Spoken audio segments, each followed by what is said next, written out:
Hi guys, welcome to enginerdmath channel. So we're live. Our topic for today is about finding inverse Laplace transform. So by the way, I already have previous videos all about Laplace transform, particularly finding Laplace transform using its definition, as well as finding Laplace transform using derived table of formula part 1 and part 2. So if you haven't watched them yet, I will just put the links in the description so you can check them first. So most importantly, it's better if you have watched the previous video about finding Laplace transform using derived table of formula. Because in our lesson for today, finding inverse Laplace transform, we will use those formula to find the inverse Laplace transform. Okay, those formula that we have derived from integral definition of Laplace transform, we will just get its inverse Laplace transform so that it will be, we will return to the original function of t. Okay, so let's list down those formula that we have for Laplace transform of some basic functions, and then let's get its counterpart inverse Laplace transform. Okay, so let's recall. Okay, we know that the Laplace transform of 1 over, or the Laplace transform of 1 is 1 over s, right?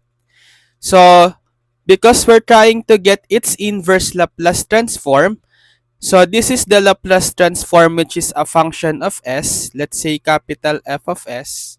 Okay, if we try to find the inverse Laplace transform, let's denote by this notation, L raised to negative 1.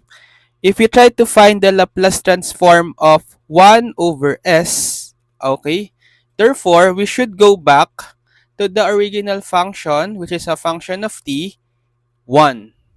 Okay, so therefore it is one standard inverse Laplace transform formula. The inverse Laplace transform of 1 over s is 1. Okay, how about the second Laplace transform formula, which is Laplace transform of t to the n is equal to n factorial over s raised to n plus 1, where n here is whole number 0, 1, 2, and so on. Okay, so getting its inverse Laplace transform, meaning this function of s, f of s, let's say, let's transform it back to function of t or f of t. So we can get the inverse Laplace transform of this one, which is n factorial over s raised to n plus 1. It should be equal to the original function, the function that we find, the function wherein we find its Laplace transform is t to the n.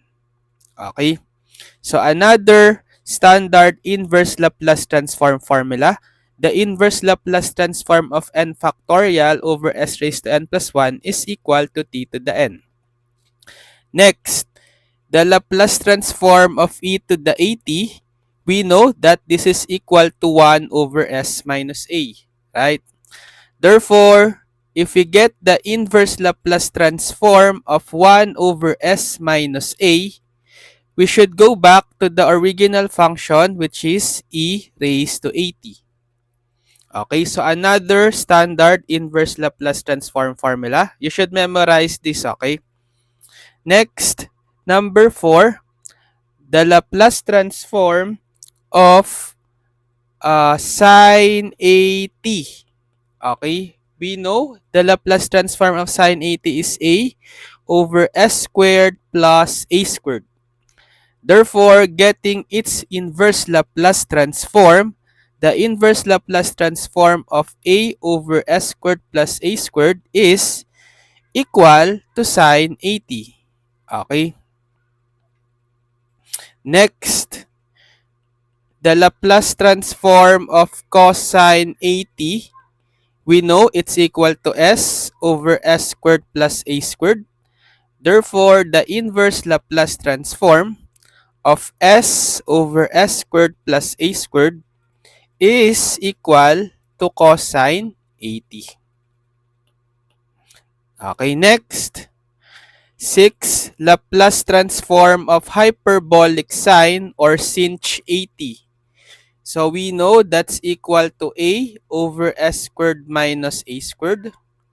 So that when we get the inverse Laplace transform of a over s squared minus a squared, it's equal to hyperbolic sine 80. Next, Laplace transform of cos or hyperbolic cosine 80, we know that's equal to s over s squared minus a squared. Getting its inverse Laplace transform, this one, s over s squared minus a squared, it should be equal to cos 80 or hyperbolic cosine 80. Okay?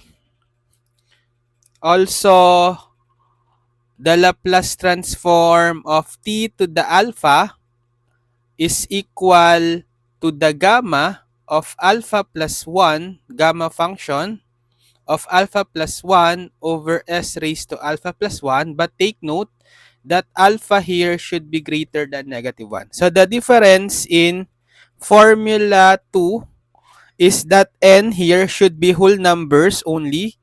Can be 0, 1, 2, 3, and so on. But this time, here in Laplace transform of t to the alpha, alpha should be greater than negative 1 only. It doesn't necessarily have to be whole number. It can be fraction, okay?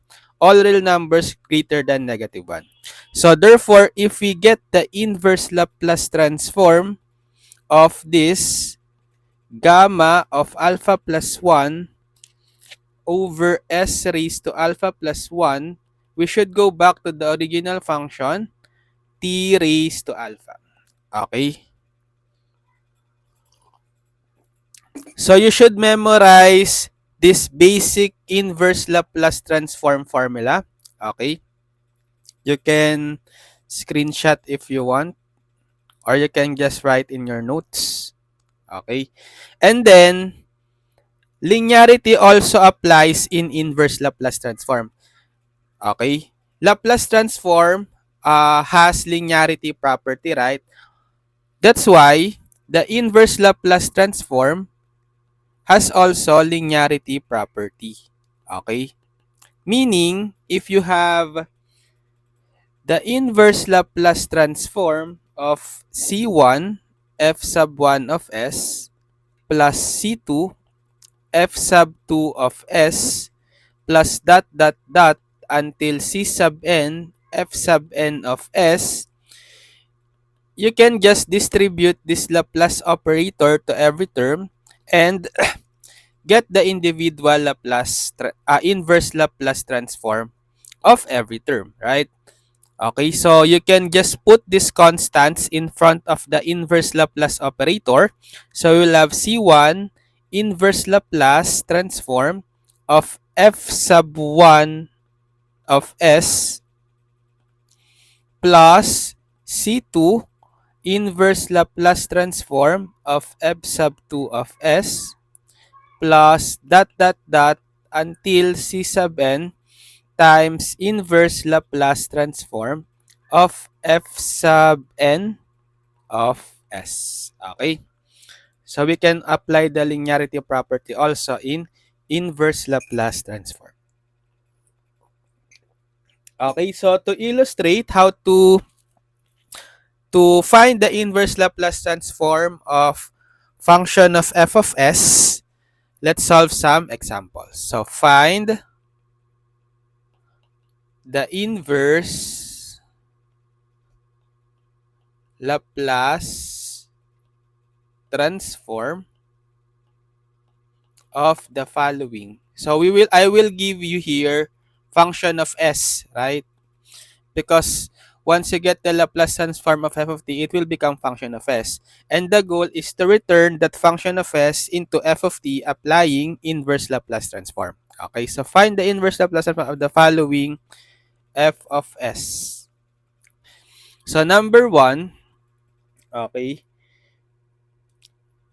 what if f of s is equal to 1 over s cubed? Okay.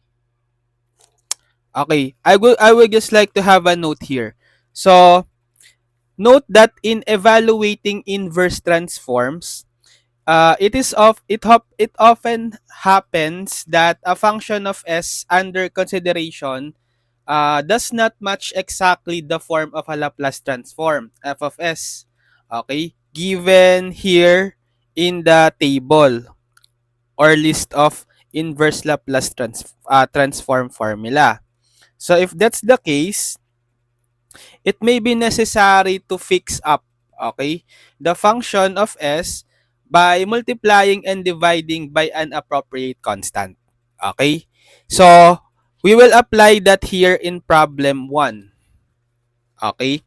So, f of s is equal to 1 over s raised to 3. So, if we apply the formula, this one, particularly this formula, because we have a power of s in the denominator, right? Okay. So if we rewrite this as, because we need to copy this format of the formula, the denominator takes s raised to n plus 1 as its form, right? So if we rewrite s raised to 3 into this form, it can be written as s raised to 2 plus 1, right? So you have this 1 here, and then you have this n here, which is 2. Okay? So therefore, it should be n equal to 2. Okay? But if n is equal to 2, there should be an n factorial here in the formula, right? So supposed to be, it should be 2 factorial over s raised to 2 plus 1, so that when you get its Laplace transform, inverse Laplace transform, it's equal to t to the n, which is the n is 2, so we have t squared. But the problem is the original given doesn't have a numerator, I mean, of 2 factorial. Okay? So that's what I've said a while ago. We can fix this up by multiplying and dividing a same constant so that it will become a standard inverse Laplace transform formula. So since we need a 2 factorial here, okay, multiply we can multiply 2 factorial here on the numerator, but to balance this out, you cannot just multiply a 2 factorial on the numerator from the given because it will change the value of the original function. So to neutralize this or to balance this out, you should also divide or multiply by 1 over 2 factorial, right? Because if you multiply and divide by 2 factorial, you should cancel that out. It means you're just multiplying 1, right? And when you multiply 1 by any expression, it will be the same. It's just that now here, we just wanted to change the form of the the form of the original function so that we can match it up with the standard inverse Laplace transform formula. So therefore, this 1 over s raised to the third can also be written in this form. So we can find its inverse Laplace transform now as, so getting the inverse Laplace transform of f of s, which is, so this becomes a constant, right? You can just put it in front of the inverse Laplace transform operator. Then times the inverse Laplace transform of 2 factorial over s raised to 2 plus 1. So what is 2 factorial? It's 1 over 2 times 1 or 1 half, right? Okay. And now, we already know that the inverse Laplace transform of this one is t to the n, applying the standard inverse Laplace transform formula, which is t squared. So therefore, the inverse Laplace transform is 1 half t squared. Okay? Next, problem number 2. What if f of s is equal to 4 over s raised to the fourth? Again, if you try to rewrite this still using the same formula, so we pattern the given on the standard inverse Laplace transform formula. Okay, the same one. So, let's try to rewrite this as, for the denominator, s to the fourth, you can rewrite this as s raised to 4 plus 1. Okay? So that you have 4 is equal to n.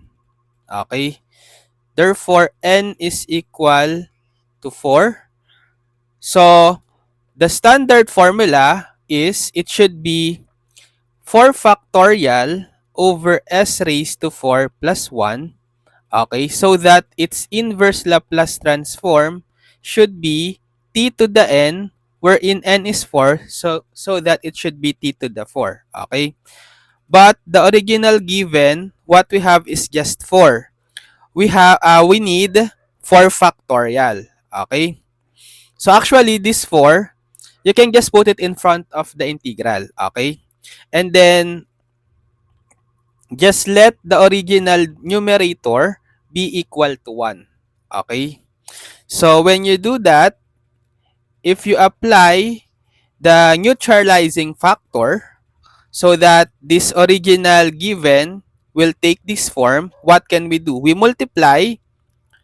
Okay, so we multiply on the numerator 4 factorial,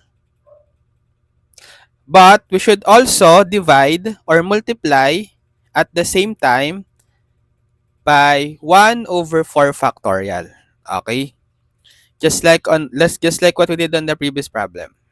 So that this already matches the standard inverse Laplace transform, which should be equal to t to the fourth. So what we need to do is to simplify this constant in front. Okay, so getting the inverse Laplace transform of f of s.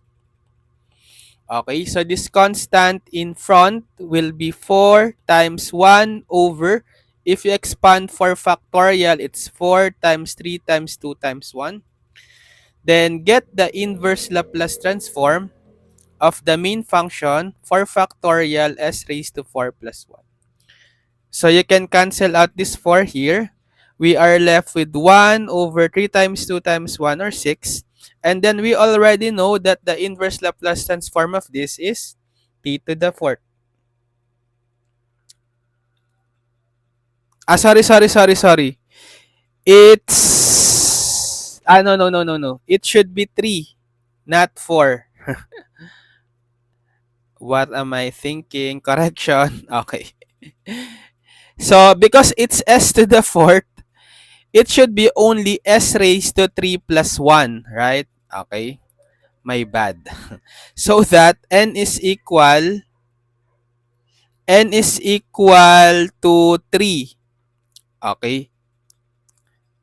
So, it should be not 4 factorial, but the n, which is 3 factorial. Okay. And this should be 3 plus 1 only. Okay. So that you must change this as well with 3 factorial. Okay. 3 factorial. And 3 plus 1. Okay. So, it should only be 3 times 2 times 1 because it's just 3 factorial. And then this should be 3 factorial over s raised to 3 plus 1. Okay. So when we simplify again, it should be 4 times 1, 4. Or actually, you can cancel out the 2 here with the 4. So this becomes 2, and then you cancel out the 2 here. It should be 2 over 3. Okay. And then the inverse Laplace transform of this, it's not t to the fourth, but because our corrected value of n is 3, it should be t to the n, wherein n is 3. t cube. Okay? So that we have 2/3 inverse Laplace transform of this is t cube. So the final answer is 2/3 t cube. Okay? Sorry, my bad. What am I thinking here? It's s to the fourth. Why did I put s to the 4 plus 1? If that's the case, that should be s to the fifth, right? Okay. Anyway, okay. The important thing is we have corrected the mistake right away. So just bear with my mistakes in our live because it's a live tutorial. I tend to commit mistakes. Okay. The important thing is we were able to correct the mistakes right away. Okay. Next, number 3. So f of s is equal to, how about 1 over s squared? So again, we have a power of s in the denominator. If we just try to rewrite this in terms of the standard inverse Laplace transform formula, this one, okay, it should be s raised to 2 plus 1. Not 2 again. Here I am again. It should be 1 plus 1 because it's 2. So 1 plus 1 is 2. And if you pattern in the formula, we have n is equal to 1, right? Okay. So n is equal to 1. So applying the standard inverse Laplace transform formula, it should be 1 factorial over s raised to 1 plus 1, so that its inverse Laplace transform is t to the first, t to the n, or t to the first, or just t. Okay? But 1 factorial is just 1, right? Okay? Because 1 factorial is just 1. Therefore, do we need to have a neutralizing factor here? No, right? Because it's already equivalent to this form. So therefore, the inverse Laplace transform of the given f of s, which is 1 over s squared, is equal to t. Okay? We don't need to multiply and divide the same constant because it's already equal to this form.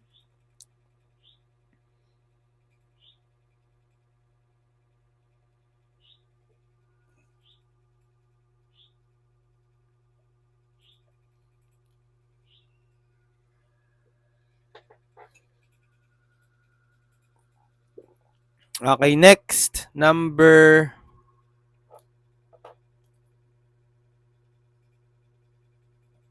4.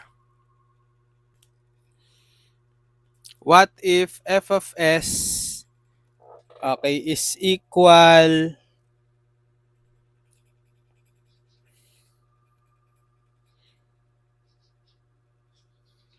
equal to 1 over s minus 48 over s to the fifth. So this time we have two terms. So we can apply the linearity of the inverse Laplace transform. We can just obtain the inverse Laplace transform of each term. So for the, getting the inverse Laplace transform, we just get the inverse Laplace transform of 1 over s minus, so this is just a constant. You can just put it in front of the inverse Laplace operator, so that we will just have inside the inverse Laplace operator 1 over s to the fifth. So this inverse Laplace transform of 1 over s, it's a standard, right? Inverse Laplace transform formula, it's equal to 1. Okay? So therefore, we have inverse Laplace transform of 1 over s equal to 1. How about this part? So this time, we should apply what we did on the first few problems. If we just try to rewrite this first as 1 over s raised. So since the exponent is 5, it can be written as 4 plus 1. So that the n is what? 4, right? Applying the same formula here. Okay? Therefore, we need a neutralizing factor of n factorial on the numerator, which is 4. So we can rewrite this as negative 48 times, so inverse Laplace transform of, so you need 4 factorial on the numerator, right? Over s raised to 4 plus 1. And to balance this 4 factorial on the numerator, we should have 1 over 4 factorial as well outside. Okay? So that you can cancel this, it's equivalent to 1. So this one is already equal to t raised to the n. So our n is 4, t to the 4th, right? But we just need to simplify this constant. So it's equal to negative 48 times 1 over 4 factorial. So that's 4 times 3 times 2 times 1. So 4 times 3 times 2 times 1, it's 24, right? You can cancel it with 48. So 48 becomes 2. Okay? So therefore, we just have negative 2 times t to the 4th, or minus 2t to the 4th. So combined with the first inverse Laplace transform that we have, it's 1. So the final answer is 1 minus 2t to the 4th. Okay, next, number 5.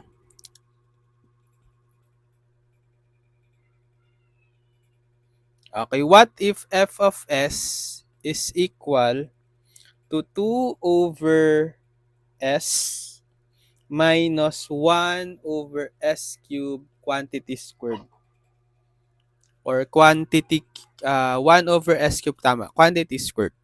So this time we have binomial, 2 terms, then there's a square. So we need to square this binomial first. So applying the shortcut for the square of a binomial, special product. So you square the first term. So that's 2 over s quantity squared.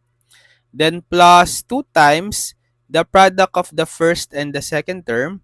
So the first term is 2 over s times the second term. You should include its negative sign, negative 1 over s cubed. Then plus the square of the second term, negative 1 over s cubed squared. So if we expand, 2 over s times 2 over s, that's 4 over s squared, plus, so 2 times 2 times negative 1, this should become negative 4, and then over s times s cubed, s raised to, so again, just add the exponent, 1 plus 3, 4. Okay. Then for the last term, we have positive negative 1 over s cubed squared. It should be positive 1 over. So you can distribute the exponent on the numerator and denominator. So 1 squared is 1 over s cubed squared. So s cubed squared, that's s to the, multiply the exponent 3 times 2, 6. So this is the expanded form of f of s. So we have 3 terms, therefore, we can get the inverse Laplace transform of each term. So getting the inverse Laplace transform of f of s, applying linearity property, okay, just get the inverse Laplace transform of each. All the constants, you can just put it in front of the inverse Laplace operator. So we have 4 outside the inverse Laplace operator times inverse Laplace transform of 1 over s squared. Then minus 4, another constant, put it in front of the Laplace operator. Then times the inverse Laplace transform of 1 over s to the 4th. Plus, okay, the inverse Laplace of 1 over s to the 6th. So we can apply the formula on the previous problems. So here, our n is 1, right? Here, our n is 3. Because it's s to the 4th, it should be written as 3 to the s to the 3 plus 1. So n is 3. Here, s to the 6, so it should be written as s raised to 5 plus 1. Therefore, the n is 5. So therefore, we should have 4 times neutralizing factor of 1 factorial, but 1 factor is just 1. Actually, we don't need to apply neutralizing factor here. So we can already get its Laplace transform as 4 times t raised to n. Okay? The n is 1. Okay? T to n or t to the first or t. Okay, so this is the first inverse Laplace transform. For the second one, we have negative 4 times. We need a neutralizing factor on the numerator because n is 3. We need to have 3 factorial, okay, over s raised to 3 plus 1. Then, we should also divide by 3 factorial or multiply by 1 over 3 factorial outside the inverse Laplace transform operator. So that when we simplify, we have 4 times. 3 factorial is 3 times 2 times 1. So this will be 4 over 6 or 2/3. Okay, so we have negative 2/3. Then the inverse Laplace transform now of this one is t to the n, wherein n is 3, t cubed. Okay, next. For the last term, so n is 5. So we need a neutralizing factor here of 5 factorial, on the numerator, right? Because n is 5 over s raised to 5 plus 1. To balance this 5 factorial on the numerator, we should have a factor of 1 over s over 5 factorial as well here. Okay, positive. So we just need to simplify 1 over 5 factorial. 5 factorial is 5 times 4 times 3 times 2 times 1, which is equal to 120. Okay, so 1 over 120. And then the inverse Laplace transform of this one is t to the n now, where n is 5, so we have t to the 5. So combining the 3, we have 4t minus 2/3 t cubed plus 1 over 120 t to the 5th. So this is the final answer.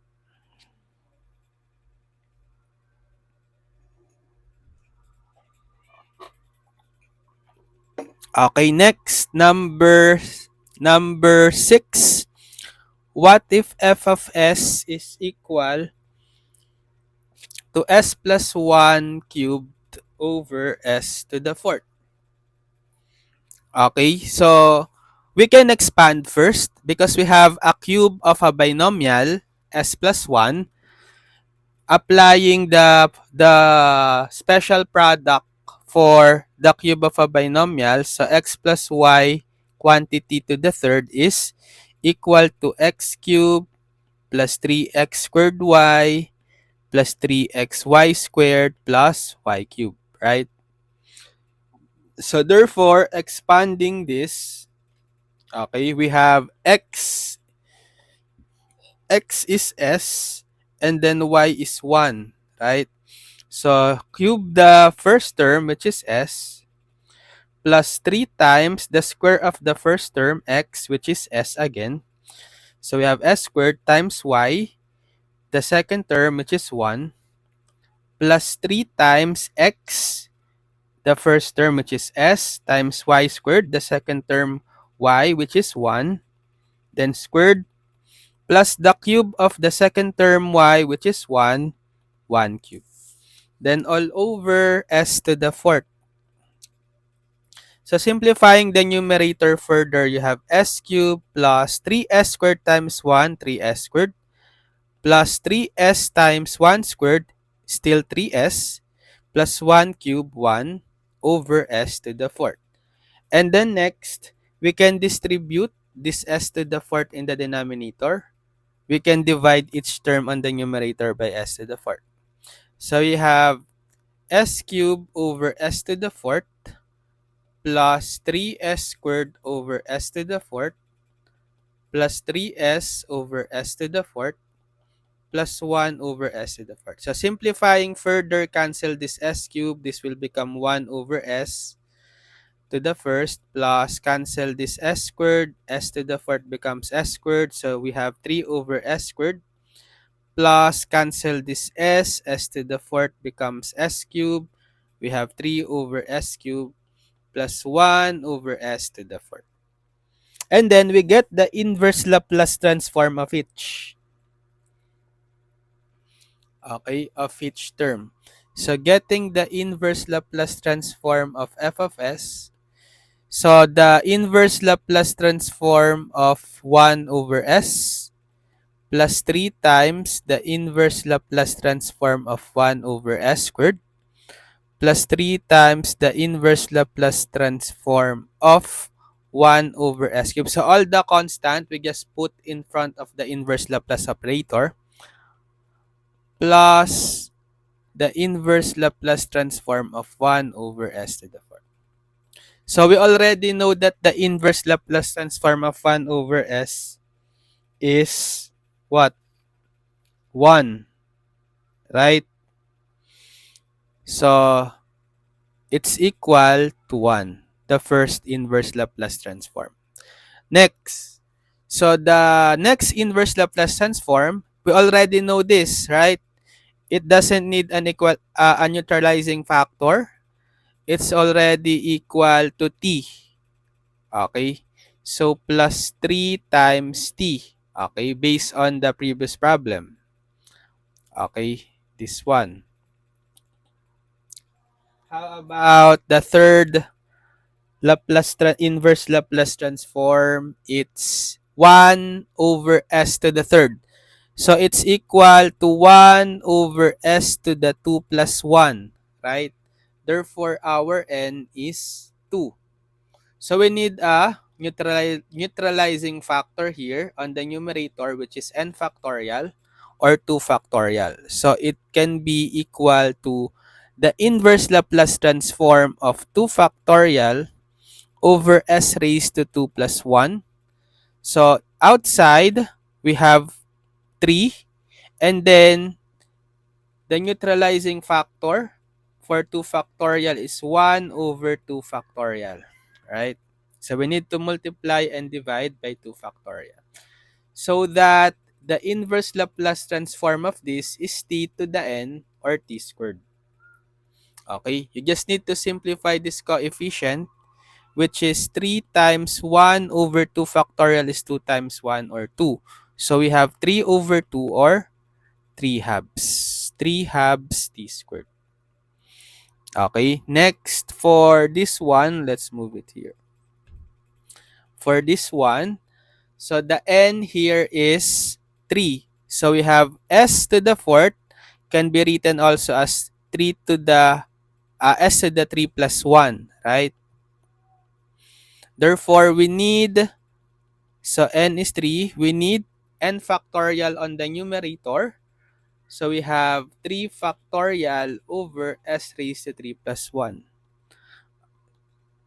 To balance out this 3 factorial on the numerator, we multiply also by 1 over 3 factorial outside. Okay?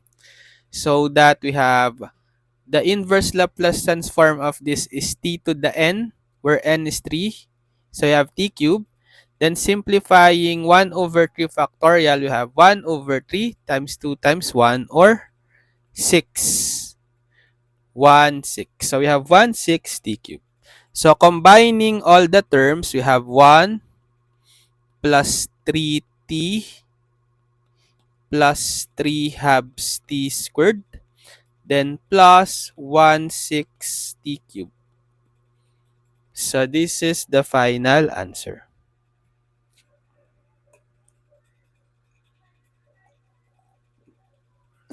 Okay, next, number 7. Okay, what if f of s is equal to s plus 2 to the third over s cubed? Okay, again, another cube, or let's just make it square na lang. Okay, square. So we need to square the binomial first, right? So square the first s squared, plus 2 times the product of the first and the second term. So s times 2. So 2 times 2, this will become 4. So we have 4s. Then plus the square of 2. 2 square is 4. Then over s cubed. Then we divide each term by s cubed.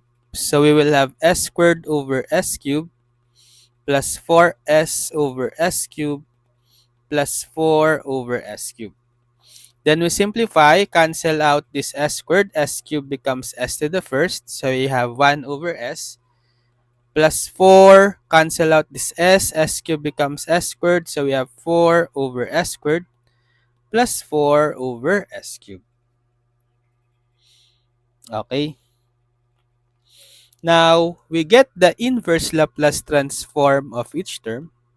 So the inverse Laplace transform of f of s is, so the inverse Laplace transform of 1 over s plus 4, put it outside or in front of the inverse Laplace transform operator. So you have 4 inverse Laplace transform of 1 over s squared. Then plus 4 inverse Laplace transform of 1 over s cubed. So here it's standard inverse Laplace transform formula already. It's equal to 1, right? Here we need a neutralizing factor, or actually not needed because it's already has a standard formula. It's equivalent to 1 factorial over s raised to 1 plus 1. So therefore, its inverse Laplace transform is equal to t to the first, or t, right? How about this one? So this one, the n is 2, right? Because it's s cubed. So that n plus 1, 2 plus 1, 3. So n is 2. So we need to have, okay, inverse Laplace transform of 2 factorial on the numerator, then over s raised to 2 plus 1. Then we multiply also 1 over 2 factorial to balance out this 2 factorial. So that the inverse Laplace transform of this is now t to the n, or t squared. Okay, just simplify 4 times 1 over 2 factorial, 2 times 1. It's just 4 times 1 half, or 2. Okay, so therefore, the final answer is 1 plus 4t plus 2t squared. Okay. Next, number 8. F of s is 1 over s squared minus 1 over s plus 1 over s minus 2.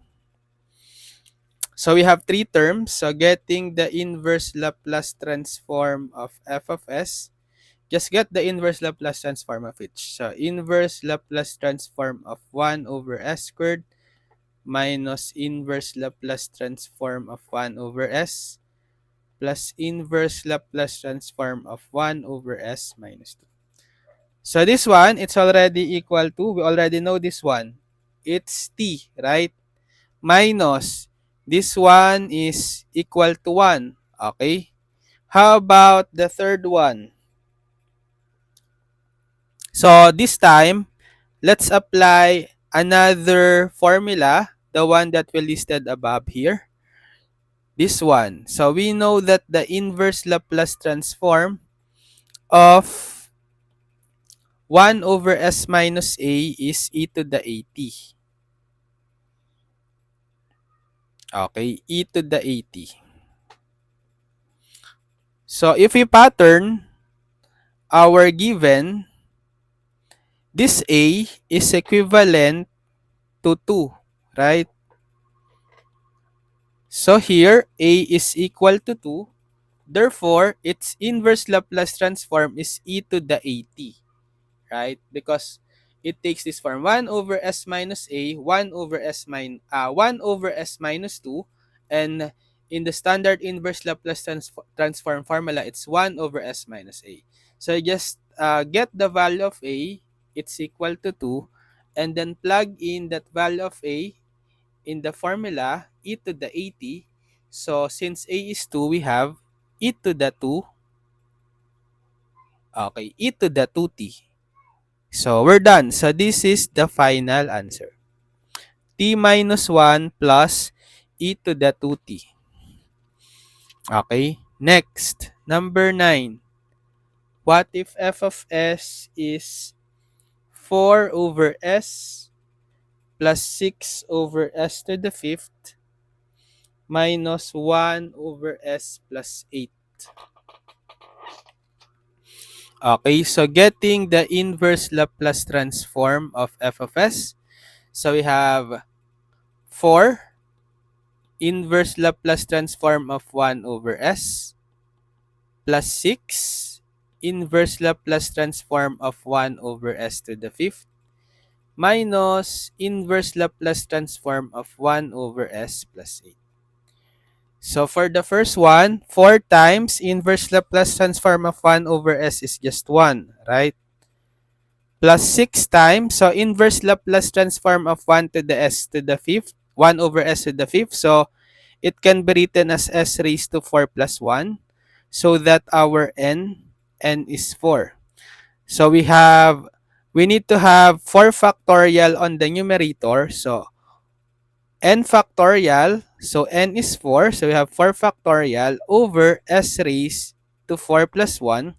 To balance out this 4 factorial here, we need to multiply by 1 over 4 factorial outside. So the inverse Laplace transform of this is t to the n, where n is 4. So we have t to the 4th. Okay, and then simplifying 6 times 4 factorial is 4 times 3 times 2 times 1. So 6 cancels out with 3 and 2 because 3 times 2 is 6. So we are left with 1/4. So this should be 1/4 t to the 4th. How about this one? Again, we can apply the same formula here. Okay, this one. So if we pattern our given, notice that our given is inverse Laplace transform of 1 over s plus 8. So it should be in this form, s minus a constant a. We just need to rewrite this as inverse Laplace transform of 1 over s. So positive 8 can also be written as negative of negative 8, right? Because negative times negative is positive 8. So that we can pattern from the standard inverse Laplace transform formula, the value of a should be negative 8. Okay? And therefore, its inverse Laplace transform should be e to the 80, wherein a is negative 8. Substitute, we have e to the negative 8t. Okay, so the Laplace transform for the third, or for the third term is, so we have minus e to the negative 8t. So combining the three terms, we have 4 times 1, 4, and then 1/4 plus 1/4 to the 4th, then minus e to the negative 80. Okay, minus e to the negative 80. Okay, so this is the final answer.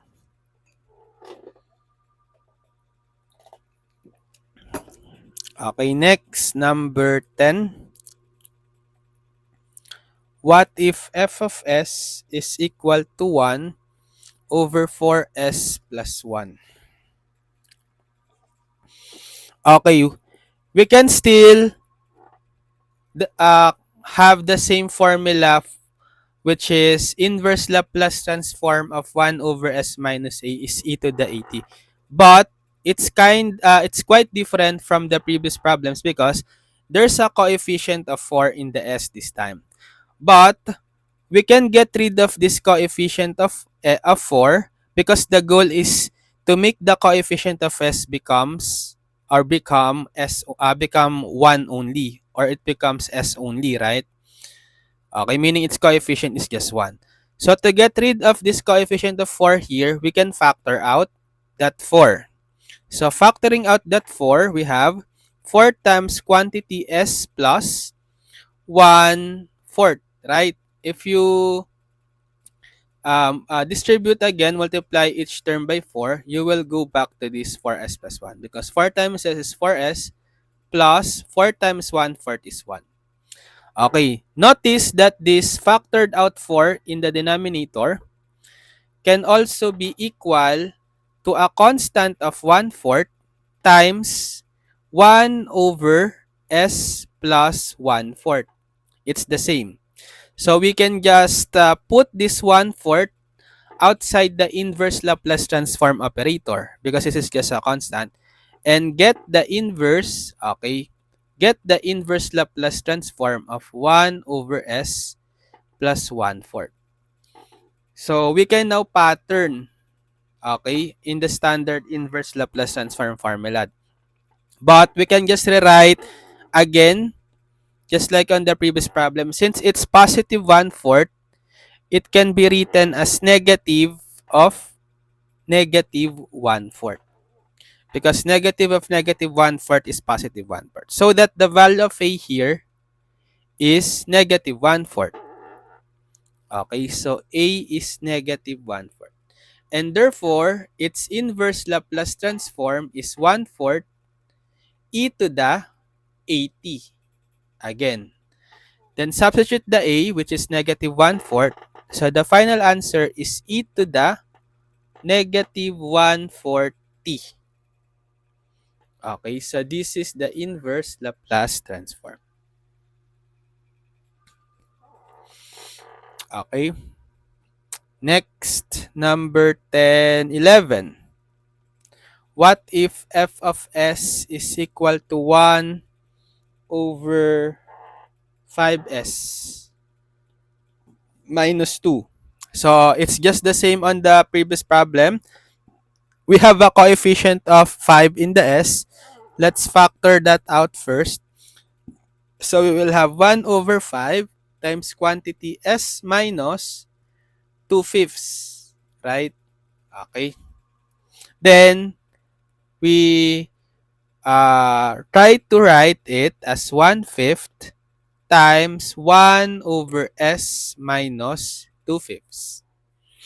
So getting its inverse Laplace transform, so just put this 1/5 outside or in front of the inverse Laplace transform operator, then times the inverse Laplace transform of 1 over s minus 2/5.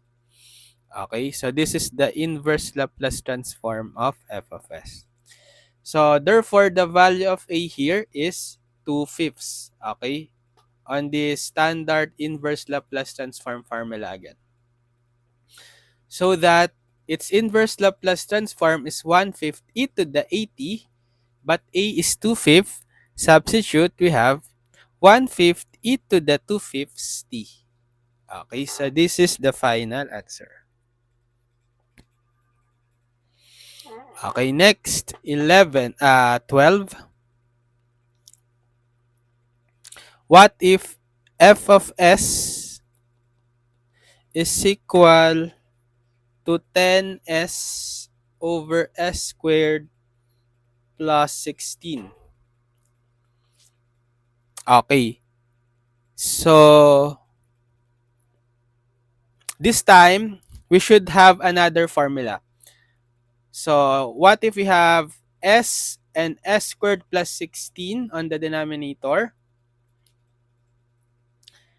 Okay, going back to the list of formula here, we should use this one. Okay, copy this formula.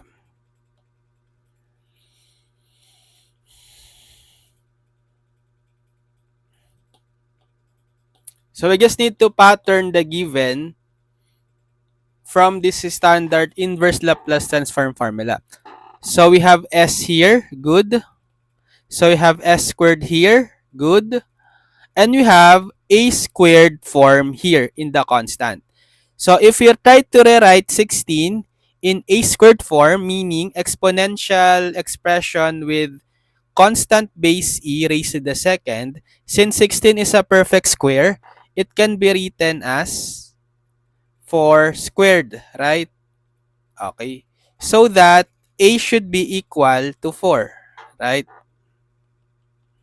So therefore, applying the pattern here, but this time, we just have an extra coefficient of 10 on the numerator, which we don't need on the original is standard inverse Laplace transform formula. So, since it's just a constant, we can just put it in front of the inverse Laplace transform operator. So, getting now the inverse Laplace transform of f of s, we have 10. Okay, just put it in front of the inverse Laplace operator since it's just a constant. Then times the inverse Laplace transform of s over s squared plus 4 squared.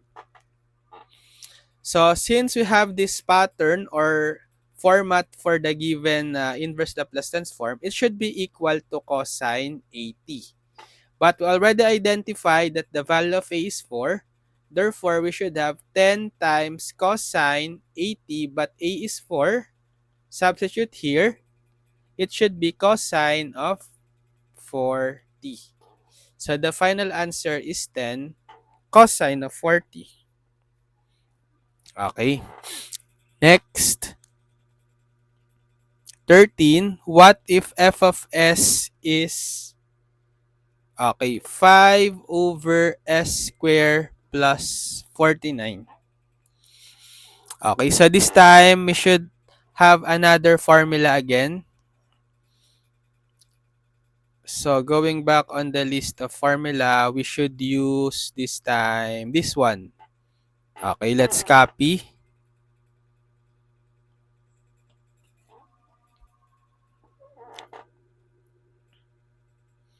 Copy. Okay. So we have s squared. Okay, good.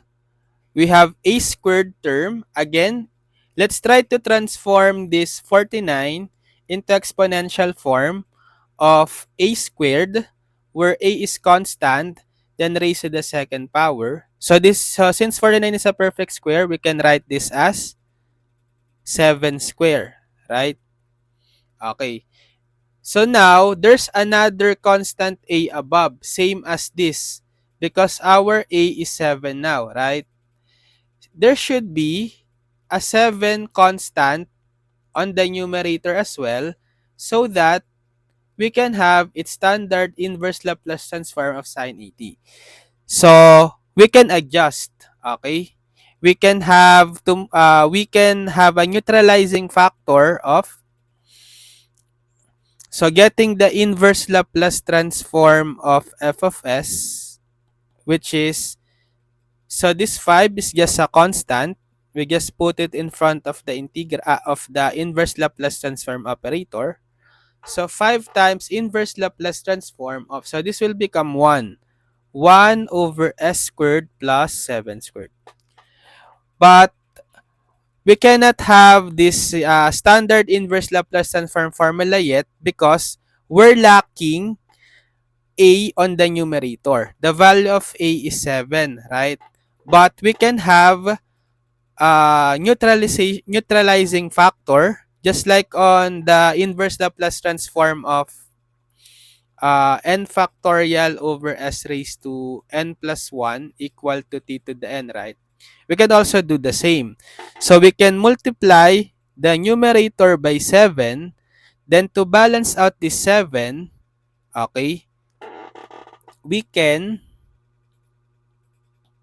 have a factor of 1 over 7 as well outside the inverse Laplace operator. So that 1 7 times 7, it's just 1. Okay? So this is now equal to sine 80. Okay, it completely follows this pattern on the formula or this format of the formula. Then just multiply 5 times 1/7, it's 5/7. Okay. So substituting the value of a here, which is 7, we have sine 70. Okay, 70. So this is the final answer. 5/7 sine 70.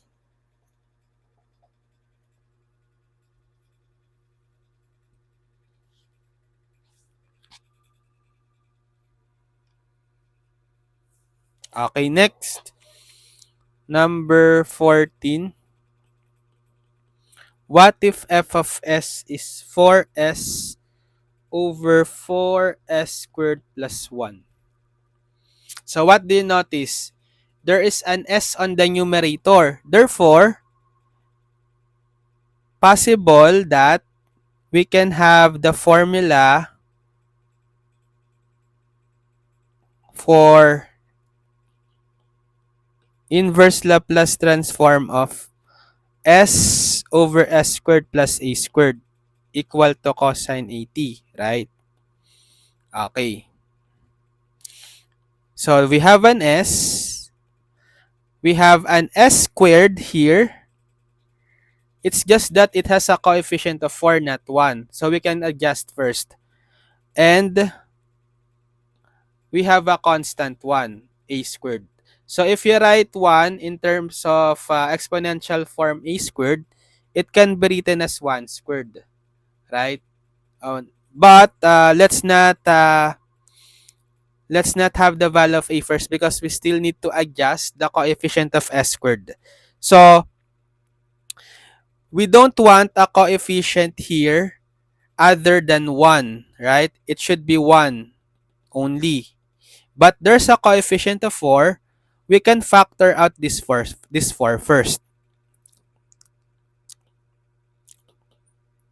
So if you factor out the 4 first in the denominator, so 4s over factoring out the 4, it will be 4 times quantity s squared plus 1/4, right? So you can cancel out this 4.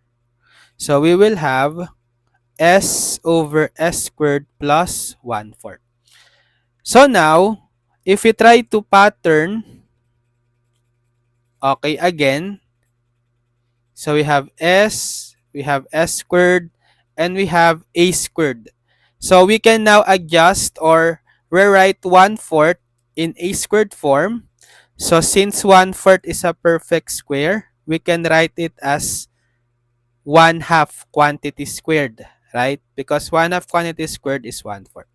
Therefore, the value of a is the base, which is 1/2. So therefore, it's equal, or if you get the inverse Laplace transform now of f of s, it's equal to the inverse Laplace transform of s over s squared plus 1/2 quantity squared, which should be equal to cosine 80, right? Cosine 80. But the value of a is 1/2, substitute, it's equal to cosine 1/2 t. So this is the final answer. Okay, next. 15.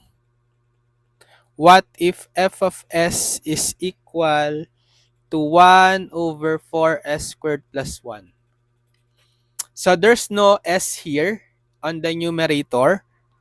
So let's try to pattern the given in standard inverse Laplace transform of this one. Okay. The inverse Laplace transform of a over s squared plus a squared equals sine 80. Okay. So we have s squared. It's just that there's a coefficient of 4. So same on the previous problem, we can just factor out the 4 first. And we also got a squared, which is 1. Okay. But we don't have a constant of a. Actually, we're not yet sure about the a, but we can still adjust later by having a neutralizing factor. So therefore, we can apply this formula. okay, for the given. But we just need to simplify or manipulate first the given expression so that it can completely match the given standard inverse Laplace transform formula. So the first thing that we need to do is to factor out the 4. So factoring out the 4 here, it will be quantity, 4 times quantity s squared plus 1/4. So same on the previous problem, right? So this over 4, it's the same as constant 1/4 multiplied by 1 over s squared plus 1/4. So this 1/4, you can just put it in front of the inverse Laplace operator later, right? Then for this one, if we try to apply now, or if we try to pattern from the given standard inverse Laplace transform, we already got s squared. Okay, no more coefficient of 4, it's just 1. Good. We also have a squared form here. It's just that we need to rewrite 1/4 in exponential form, which can be in a squared form, it can be written as 1/2 quantity squared, right? So that the value of a is 1/2. But we lack that value of a on the numerator, right? Which is 1/2. Wherein to balance out or to have that 1/2 on the numerator, we just need to have a neutralizing factor. So doing that, getting the inverse Laplace transform of f of s, so we have 1/4 times the inverse Laplace transform of 1 over s squared plus 1/2 quantity squared. Again, we need a 1/2 on the numerator, right? So we multiply the numerator by 1/2. Okay, but to balance out this 1/2, we also need to divide or multiply by 1 all over 1/2 outside. Okay? So that this will be equal to sine, the inverse Laplace of this is equal to sine 80, wherein the value of a is 1/2, so you can substitute sine of 1/2 t. So all we need to do is to simplify this. So we have 1/4 times the reciprocal of 1/2 is 2, right?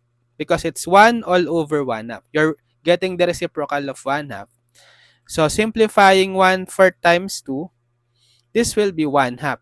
So the final answer is 1/2 sine 1/2 t. Okay, so this is the inverse Laplace transform. Okay, next. 16. What if f of s is equal to 2 over s squared minus 25? So this is a different formula now. We can go back to the list of formula above. Let's check what can we use this time. So it's s minus a s squared minus a squared. So we can apply this inverse Laplace transform formula.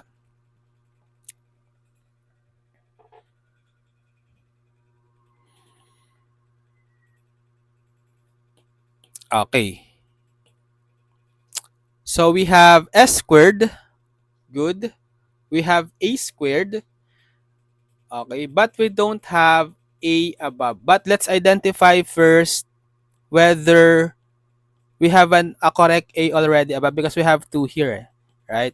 So if you pattern the constant 25 in the a squared form, transforming 25 as exponential form with the base a and the raised to the second power, it's 5 squared, right? So that a is 5.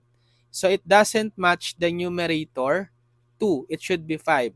But we can apply a neutralizing factor just like in the sign. Okay. So getting the inverse Laplace transform of f of s. So since we have a constant 2 here, we can just put it in front of the inverse Laplace operator. So 2 times inverse Laplace of 1 over s squared minus 5 squared. So we need a 5 on the numerator. Okay. So we can have 5 over s squared minus 5 squared. To balance this 5 on the numerator, let's multiply outside the inverse Laplace operator by 1/5, right? So that this inverse Laplace of 5 over s squared minus 5 squared is now equivalent to sinh or hyperbolic sine AT. But A is 5. So substitute A, which is 5 here. We have sinh of 5t. And then just simplify 2 times 1/5, which is 2/5. So the final answer is 2/5 sinh 5t. Okay, next. 17. What if f of s is equal to 5s over s squared minus 4? So this time it's s squared minus 4 on the denominator, but there is an s on the numerator. So it's another inverse Laplace transform formula. Going back on the list of inverse Laplace transform formula, we can use this one. Okay, the cosh.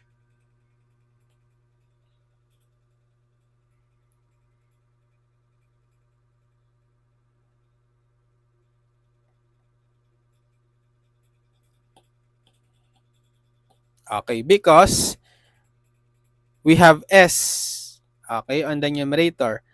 We have s squared on the denominator, and then a squared, okay, minus a squared. So this a squared can be pattern or equivalent to 4 here, but write first 4 in terms of exponential form. It's 2 squared, right? So that the value of a is 2. Okay. We don't need this 5s, this 5 here in the coefficient of s.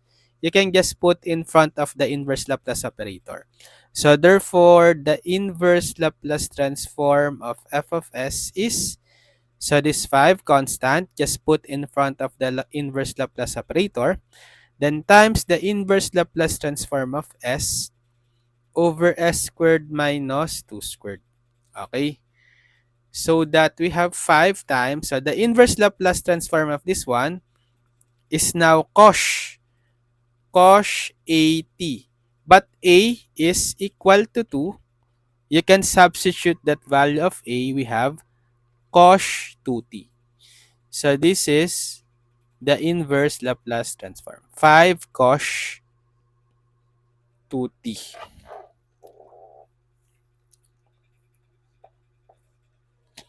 Okay, next 17, 18.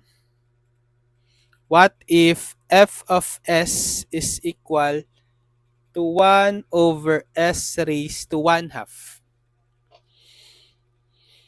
Okay, notice that the denominator, or I mean the exponent of s in the denominator is not an integer, which is a fraction 1/2.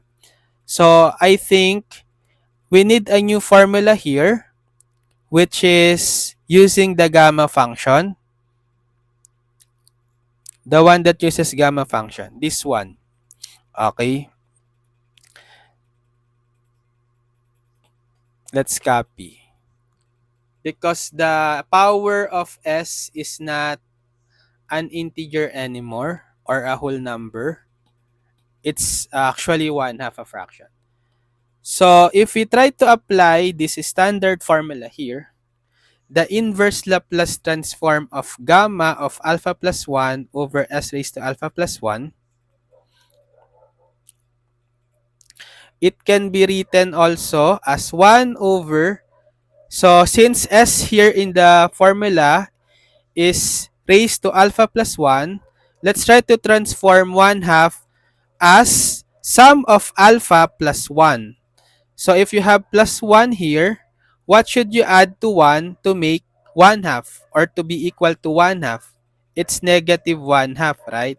Because negative 1 plus 1 is 1/2. So that alpha here is 1/2. Negative 1/2, I mean. Okay, negative 1/2. So, therefore, we need a neutralizing factor, or on the numerator, it should be gamma of alpha plus 1. But on the original problem, it's 1. So we need to adjust. Okay, so getting the inverse Laplace transform of f of s, we have inverse Laplace transform of, we need the gamma of alpha plus 1, wherein the value of the alpha is negative 1 up already.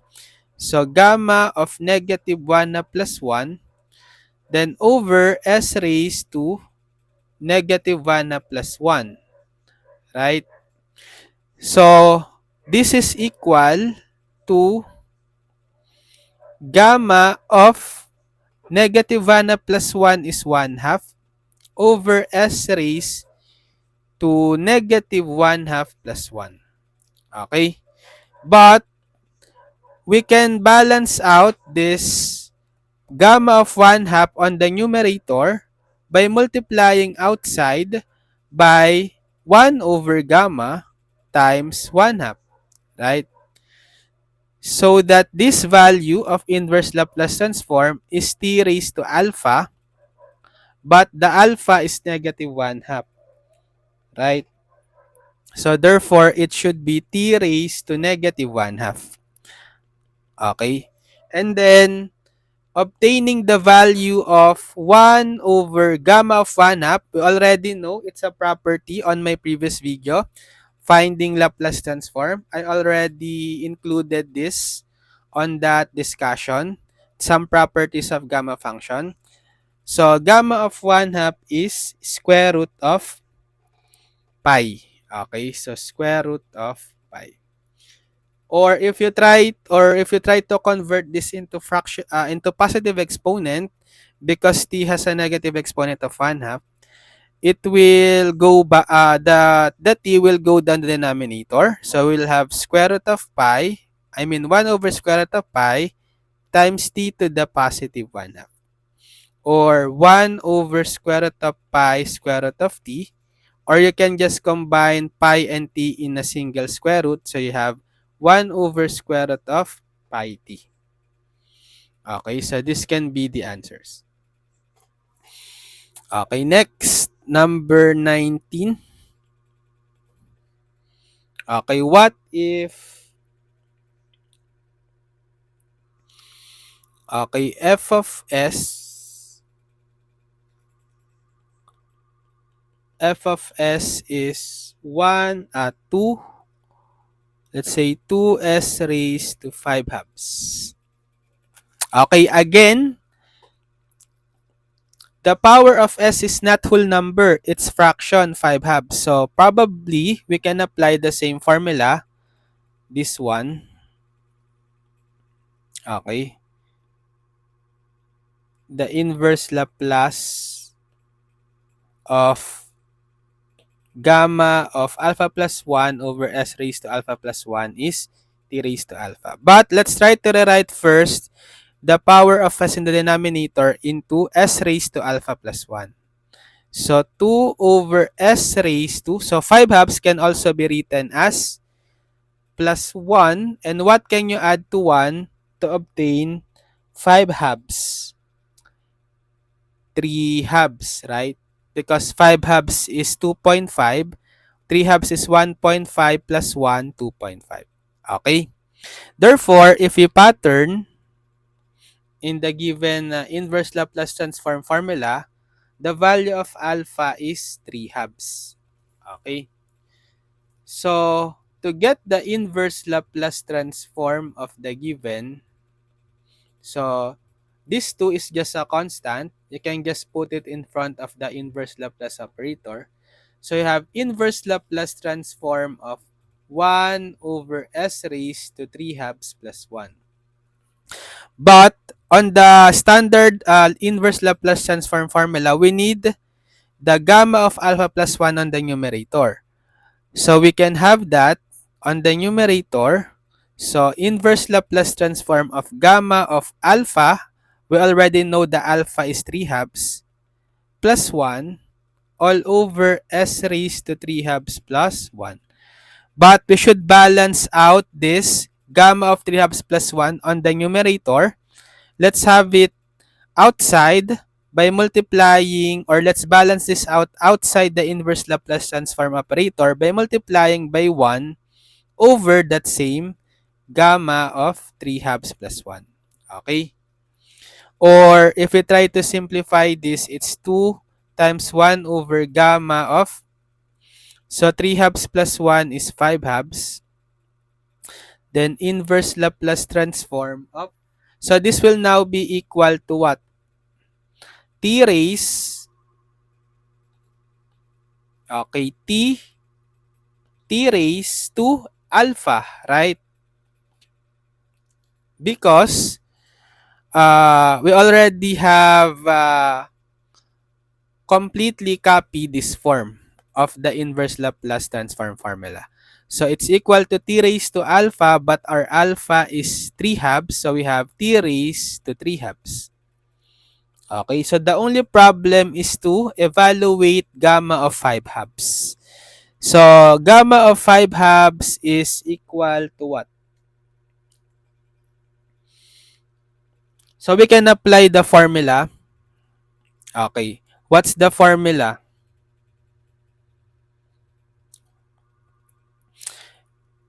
If you have gamma of m plus 1 half, it is equal to 1 times 3 times 5 times dot until 2m minus 1 square root of pi over 2 to the m, provided that m is 1, 2, 3, and so on. So I already included this formula on my video, finding Laplace transform. So if we try to rewrite gamma of 5 halves in m plus 1 half form, we can have this as 2 plus 1 half, right? So that the value of m is 2. So if we apply that formula here, since our m is 2, we start with 1 over, so 1 times, so let's look at the last factor. It should be an add constant. So 2 times m, which is 2, 2 times 2 is 4, minus 1, 3. So therefore, the last factor should be 3. Okay? Then times square root of pi over 2 to the m, which is 2. Okay, then times t to the 3 halves. So just simplify it further. It's 2 times 1 all over 1 times 3, it's 3. Square root of pi over 2 squared is 4. T to the 3 halves. So 1 all over 3 square root of pi over 4, you just get its reciprocal, right? So 2 times 4 over 3 square root of pi, then t raised to 3 halves. So you can multiply 2 times 4, it's 8 over 3 square root of pi, t raised to 3 halves. Okay, so this is the final answer.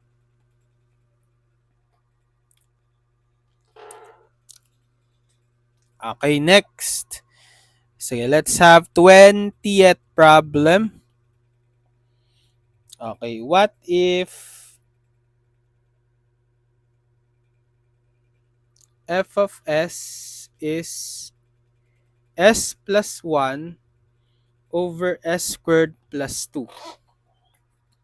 Okay, notice that on the numerator, we have s plus 1, and on the denominator, we have s squared plus 2. So whenever you have s squared plus a constant on the denominator, it can either be sine, its inverse Laplace transform can either be sine 80 or cosine 80. So if there is just a constant on the numerator of s squared plus a squared, it's sine. And if there is just an s, or yes, there is just an s term on the numerator, it will be cosine. But what do we have here? We have both an s and the constant 1. So we can, possible is that we can have both sine and cosine in the inverse Laplace transform. So you can distribute first or divide each term on the numerator by s squared plus 2. So doing that, we have s over s squared plus 2 plus 1 over s squared plus 2, right?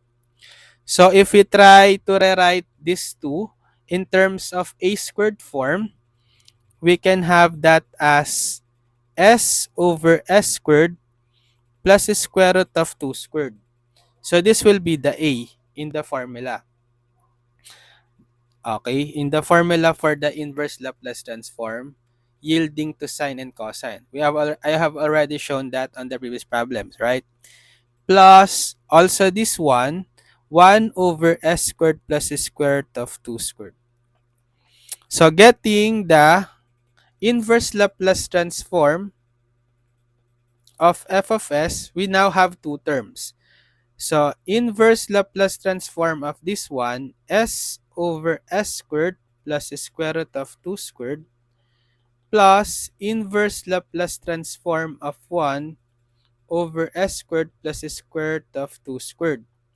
So this one, the value of a square root of 2, also this one, the value of a square root of 2. So we don't need a neutralizing factor here.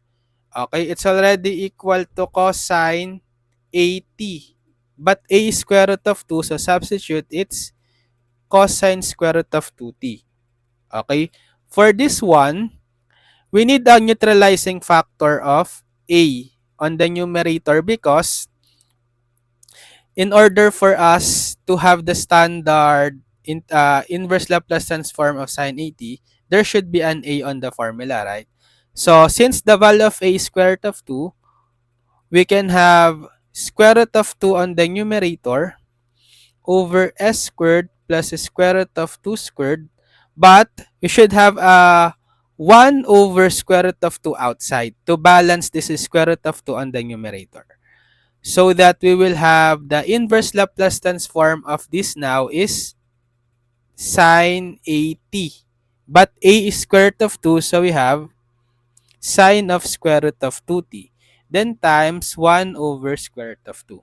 Or if you want, you can rationalize this 1 over square root of 2. You just multiply both numerator and denominator by square root of 2, right? So doing that, 1 times square root of 2 square root of 2 over square root of 2 times square root of 2 is square root of 2 times 2, 4. But square root of 4 is 2. So you have square root of 2 over 2 sine square root of 2t. So combining the two inverse Laplace transform, bring down this cosine square root of 2t. So the final answer is cosine square root of 2t plus square root of 2 over 2 sine square root of 2t. Okay? So I think that's it for this topic. So for now, let's just have part 1. Stay tuned for part 2. We will just solve more problems on part 2, particularly those that involves partial fraction decomposition. Okay? So stay tuned for that. So I hope you learned something from this video. Again, I will just put the links of all the past live streams that we have for the series of topics for this Laplace transform. You can check, you can watch them also, as well as the link of the Advanced Engineering Mathematics subject itself. I will just put the link on the description. So, see you on my next live. Don't forget to subscribe on my YouTube channel so that, and then click the notification bell so that you will be updated whenever we have new uploaded videos and upcoming live streams in the future. So, see you on my next live. Thank you for watching. Bye-bye.